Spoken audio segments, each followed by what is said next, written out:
আহসানুকুম, তোমাদের মধ্যে সবচাইতে ভালো লোক, তোমাদের মধ্যে সবচাইতে শ্রেষ্ঠ মানুষ, তোমাদের মধ্যে সবচাইতে উত্তম মানুষ। এই কথা বলে নবী সাল্লাল্লাহু আলাইহি সাল্লাম বিভিন্ন হাদিসে বিভিন্ন চরিত্রের কথা উল্লেখ করেছেন। এই চরিত্রের মানুষগুলোকে আমরা আজকে পরিচিত করাবো আপনাদের সাথে, আল্লাহ যদি আমাদেরকে তৌফিক দান করেন।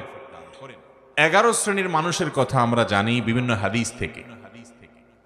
এই মানুষগুলোকে নবী করিম সাল্লাল্লাহু আলাইহি সাল্লাম শ্রেষ্ঠ মানুষ বলেছেন, সর্বোত্তম মানুষ বলেছেন, সবচেয়ে আল্লাহর কাছে, আল্লাহর হাবিবের কাছে প্রিয় মানুষ বলেছেন।